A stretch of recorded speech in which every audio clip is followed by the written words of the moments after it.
Result അറിയണ്ടായോ? 100 രൂപ. എന്താ 100 രൂപ ഉള്ളു? 1 കോടി രൂപ ഇല്ല. ചുമ്മാ അല്ല ഇങ്ങനെ നടക്കേണ്ടി വരുന്നത്. വരുന്നു ഞാനാന്ന് തോന്നുന്നു കേട്ടോ.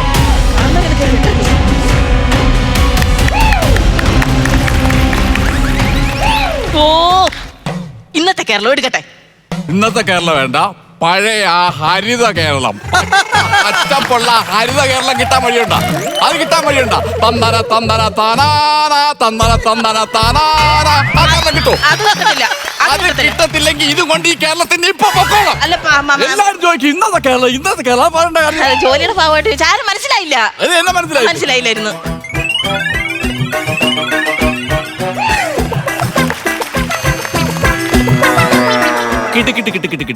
അവിടുന്ന് ഒച്ച വന്നില്ലല്ലോ. അതുകൊണ്ടല്ലേ ഇവിടുന്ന് വന്ന. എവിടുന്നെങ്കിലും ഒന്ന് വന്നാ പോരെ? നേരത്തെ ഇത് അടിച്ചതാ അവിടെ. അല്ല വ്യക്തമായിട്ടൊന്ന് പറഞ്ഞായിരുന്നെങ്കിൽ. എന്നെ മനസ്സിലായില്ലല്ലേ? ഇവിടുത്തെ കാക്കയ്ക്കും പൂച്ചയ്ക്കും അറിയാം ഞാൻ ആരാന്ന്. ഉണക്കമീനാണോ വന്ന് നിൽക്കുന്നത്? അടിക്കാത്ത ലോട്ടറിയും ചിരിക്കാത്ത കൗണ്ടറുമായിട്ട് ഇറങ്ങിയേക്കും. തിരിച്ചോട്ട് പൊക്കോണ്ട് ഇവിടുന്ന്. അല്ല പേര് പറഞ്ഞ. എന്റെ പേര് വെള്ളറട കണ്ണൻ.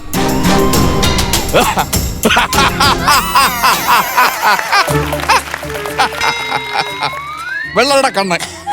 വെള്ളറട കണ്ണൻ എന്നല്ല ഇതിനെ വിളിക്കേണ്ടത്. ചിരിക്കുമ്പോ വെള്ളി വീഴുന്ന കടന്ന് വേണം വിളിക്കാൻ. ആടാ നീ ഒളിച്ചിക്കാതെ വെളി വാടാ. ഒളിച്ചിരിക്കാതെ വെളി വാടാ. ഒളിച്ചിരിക്കുമല്ലോ ഞാൻ.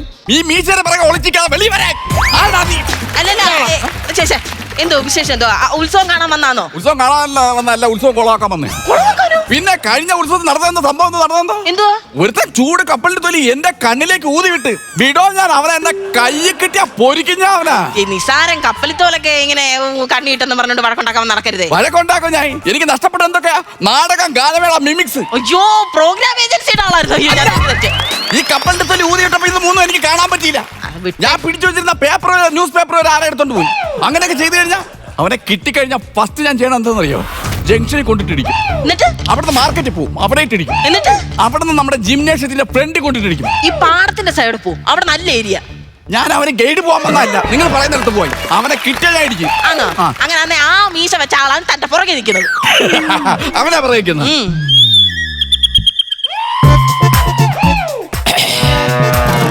കച്ചവടമൊക്കെ എങ്ങനെയുണ്ട്? കച്ചവടം വളരെ മോശമാണ്. ഈ ചില ആൾക്കാരുണ്ടല്ലോ ഇങ്ങനെ നമ്മൾ എത്ര വായിട്ടലച്ചാലും എത്ര വായിട്ടലച്ചാലും എടുക്കത്തില്ല. നമ്മൾ തീരുന്നല്ലാതെ ലോട്ടറി തീരത്തില്ല. വലിയ പാടല്ലേ കോമ്പറ്റീഷൻ കോമ്പറ്റീഷൻ എന്ന് പറഞ്ഞു കഴിഞ്ഞാൽ ഇപ്പൊ ഉത്സവ കച്ചവടം ആയതുകൊണ്ടേ വലിയ കുഴപ്പമില്ലാതൊക്കെ പോകുന്നുണ്ട്. കച്ചവടം ആയതുകൊണ്ട് വലിയ തെറ്റില്ലാതൊക്കെ പോകും. കുറച്ചു നേരം കാര്യം പറയട്ടെ. അമ്പലത്തിലെ അന്നദാനം എങ്ങനെയുണ്ട്? നമ്മുടെ ഈ വള്ളസദ്യയായിട്ടുള്ള ഞാൻ പറഞ്ഞ മുറിയുമേ വിശേഷാൽ പൂജകളൊക്കെ ഇപ്പൊ നടക്കുന്നുണ്ട്. വിശേഷാൽ പൂജകൾ, ആ പൂജകൾ ഈ ഉത്സവം അനുബന്ധിച്ചേ ഈ നമ്മുടെ ഈ മുറിയെ ഇരുമ്പിന്റെ ആയിട്ടാണ് ഞാൻ പറഞ്ഞത്. നമുക്ക് ആയുരാരോഗ്യ അങ്ങനെ എന്തെങ്കിലും 50 രൂപ കൊടുത്താൽ മതി. 50 രൂപയായിട്ട് വെളിയിൽ നിന്ന് വന്ന് തിരുമേനിമാരാ. കാല് പിടിച്ച ഇങ്ങനെ ഞൊണഞ്ഞോണ്ടിരിക്കാതെ ഇറങ്ങി വേണം അതിനെ വെട്ടൂടാം. വെട്ടരുത്. അയാളുടെ ആയുധം പോലും ഇല്ല. അങ്ങനെ ചെയ്യരുതെന്ന്. എനിക്ക് അവൻ ആയുധം ഇല്ലാത്ത എനിക്ക് ധൈര്യം. അങ്ങനെ ചെയ്യരുത്. ഞാൻ വെട്ടും. പെട്ടെന്ന് ഞാൻ വെട്ടും.